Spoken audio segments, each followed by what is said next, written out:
Olá!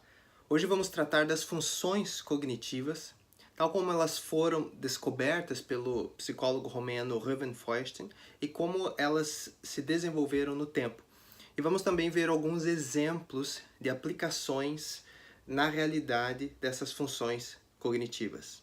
O psicólogo romeno Ruben Feuerstein detectou 29 funções cognitivas que estão presentes no ser humano. E ele dividiu essas 29 funções cognitivas em 3 grupos. O primeiro grupo é aquele que ele chama de funções cognitivas que têm relação com o input, ou seja, com o recebimento de informações pela pessoa. Nesse grupo estão 8 funções cognitivas. Depois disso vem o segundo grupo, que é o grupo de funções cognitivas que estão presentes na fase de elaboração, ou seja, é aquilo que a pessoa faz com as informações recebidas. Nesse grupo estão 13 funções cognitivas. E depois disso vem o terceiro grupo, que é o grupo de funções cognitivas da fase de output, ou seja, da fase em que a pessoa coloca para fora as informações que foram processadas na segunda etapa. E nesse terceiro grupo estão presentes mais 8 funções cognitivas, então totalizando ali 29 funções cognitivas. Vamos ver alguns exemplos dessas funções cognitivas e como que elas se dão na realidade, como que elas aparecem. Tá? Com relação ao primeiro grupo de funções cognitivas, nós temos uma, que eu vou usar como exemplo aqui, apenas como exemplo, que é a consideração de 2 ou mais fontes de informação ao mesmo tempo. Ou seja, essa consideração de 2 ou mais fontes de informação ao mesmo tempo é uma função cognitiva que está presente em todo ser humano. E ela pode ser exercida em diferentes camadas da realidade. Por exemplo, imagine que você está lendo um romance, por exemplo, e lá você tem o desenrolar de várias estruturas narrativas de acordo com a vida de cada um dos personagens. E se a pessoa não tem essa função cognitiva bem desenvolvida, vai ser um pouco difícil para ela perceber a relação que existe entre as vidas dos personagens naquela história. De modo que a percepção dessa pessoa, vai ser uma percepção bem desajustada ali com relação ao romance que ela está lendo. Tá? Lembrando que as consequências, né, as relações, na verdade, entre as várias fontes de informações podem ser relações diversas, como, por exemplo, de causa e consequência, uma relação de temporalidade, etc.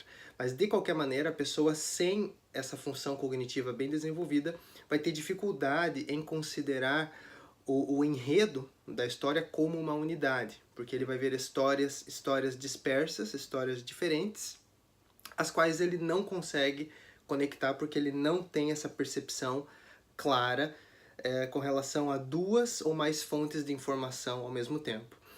Um outro exemplo em que essa função cognitiva se aplica é no caso de análises históricas ou análises políticas, por exemplo.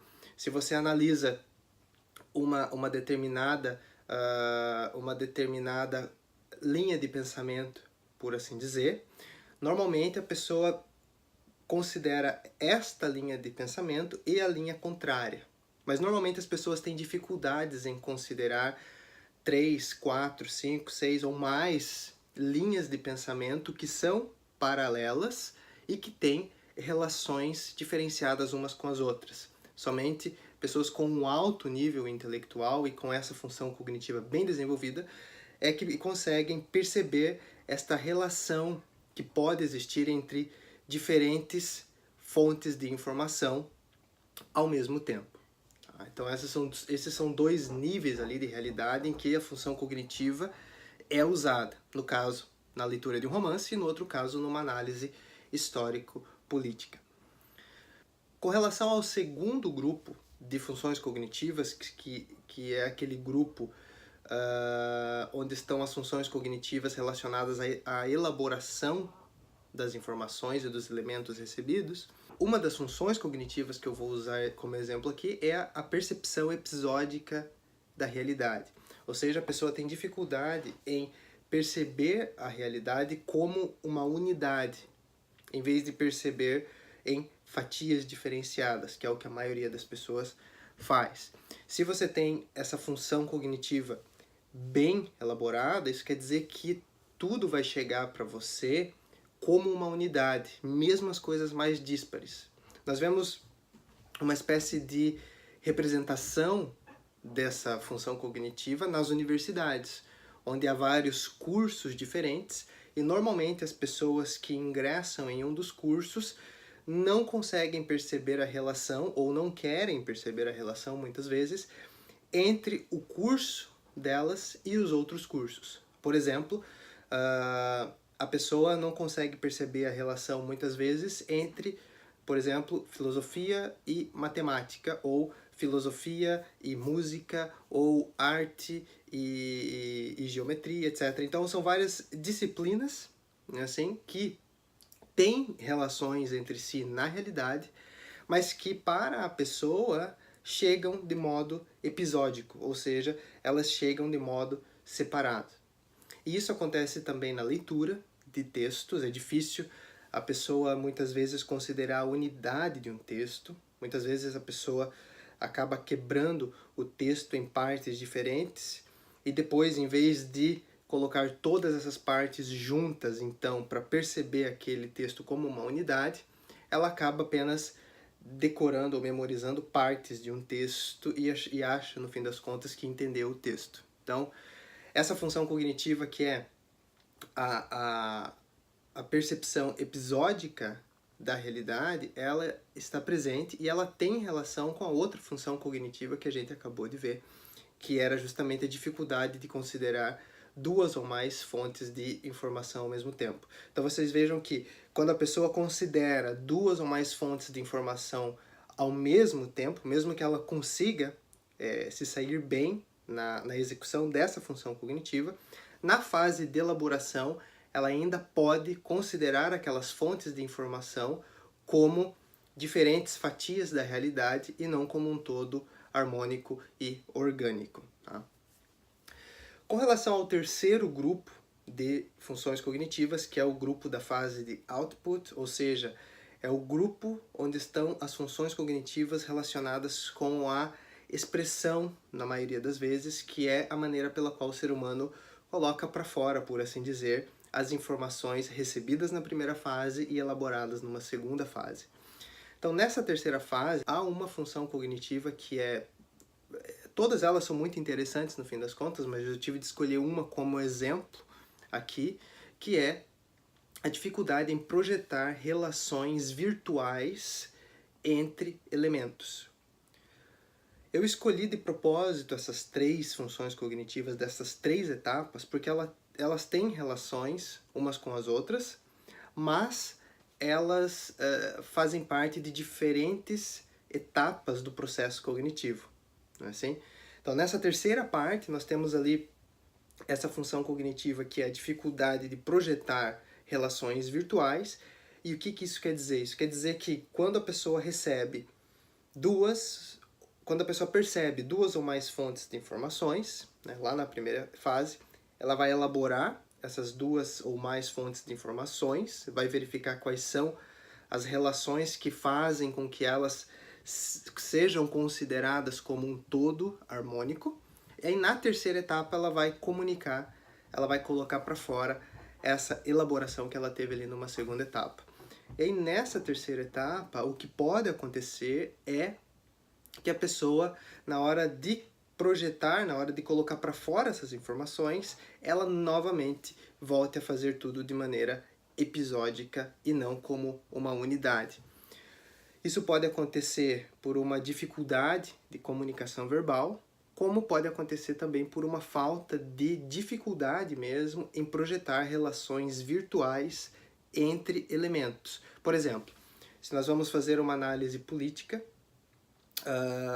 com relação ao Brasil, por exemplo, há vários elementos ali presentes, como, por exemplo, os vários partidos políticos, os vários conjuntos de ideias que cada partido político tem, e considerando todos esses elementos, muitas pessoas não conseguem verificar por trás do fenômeno aparente ou seja, por trás das campanhas políticas, etc., quais são as relações entre pessoas, entre partidos ou até mesmo entre ideias que aparentemente são conflitantes, mas que no fundo acabam concordando ali, e a pessoa sem essa função cognitiva bem desenvolvida não consegue projetar esta relação que existe na realidade entre um elemento e outro.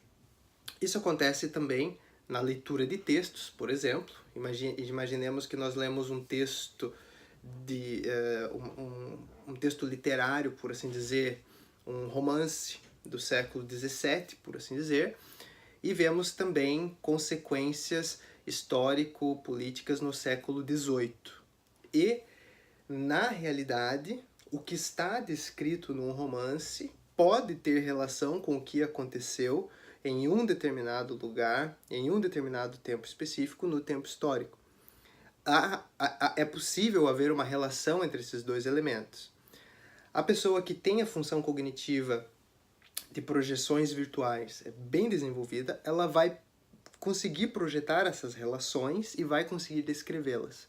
Ao passo que a pessoa que não tem essa função cognitiva bem desenvolvida não vai ver nenhuma relação entre um romance do século XVII e fatos políticos e históricos que aconteceram no século XVIII, por exemplo. Para essa pessoa, esses dois fenômenos não vão ter relações nenhuma entre si e vão ser totalmente isolados um do outro, de modo que a percepção dessa pessoa acaba sendo bem episódica. Então, essas três funções cognitivas que eu escolhi desses três grupos, elas têm relações uma com a outra, ou umas com as outras, mas elas fazem parte de etapas diferentes do desenrolar ou do processo cognitivo de uma pessoa.